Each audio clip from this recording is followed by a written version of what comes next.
It further evidences that this home raid on President Trump was unprecedented, it was unnecessary, and it was unlawful. And again, what I've been saying since August 8th, the president has the absolute constitutional authority to declassify anything he wants for any reason he wants, and he doesn't have to get permission from any bureaucrat at the National Archives to do that. And that is confirmed by a 1988 Supreme Court case, Department of the Navy versus Egan. So there goes the underlying potential charge for espionage that's in this, that was in this warrant.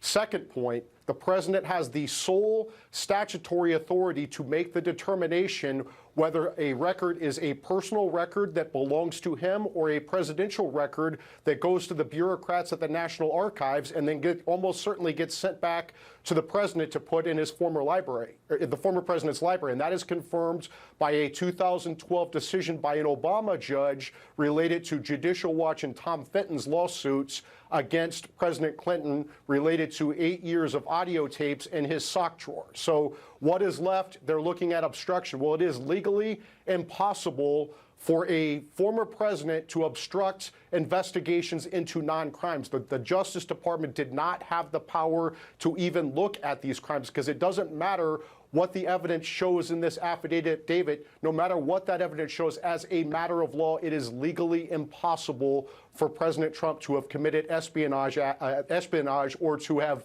violated some Presidential Records Act. The Presidential Records Act actually contemplates that former presidents have classified records. It doesn't differentiate. Congress gives former presidents office space, secure office space. They give the former president's staff security clearances, Secret Service protection to guard these paper records.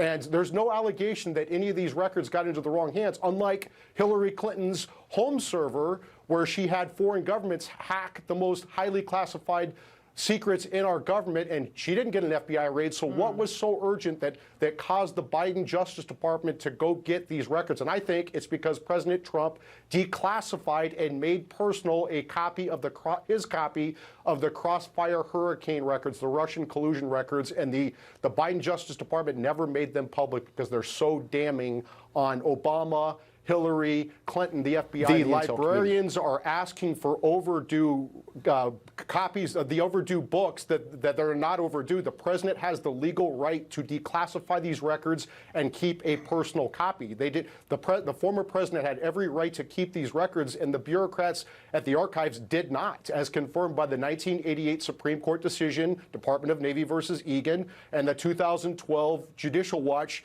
case against President Obama with the tapes in his sock drawer. They can demand them all they want. And the question you have to ask is, okay, so they're demanding these records, and Attorney General Merrick Garland leaked that he was deliberating for weeks on whether to order this home raid before he went to a biased judge, Bruce Reinhart, down in Florida, who just recused from President Trump's civil lawsuit versus Hillary Clinton because of his 2017 Facebook post where he bashed President Trump's integrity. So if he had weeks to deliberate, why didn't Attorney General Merrick Garland get an opinion from the Department of Justice's Office of Legal Counsel, or OLC?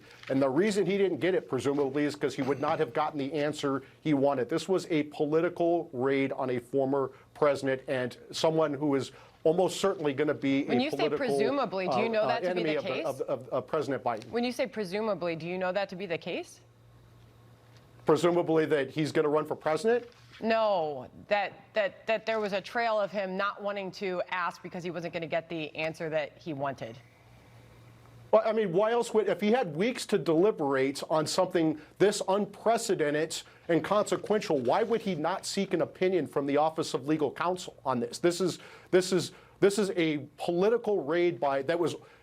And then they said that the Attorney General didn't personally authorize this raid. He absolutely did. They also said that the Biden White House was not involved with this raid. They absolutely were, because White House Deputy Counsel to the President, Jonathan Sue, had to relay that President Biden waived President Trump's assertion of executive privilege, which paved the way for this raid. And so President Biden was absolutely involved in this raid, and so were his officials in the Biden White House counsel's office, Jonathan Sue. This is a political hit on a former president.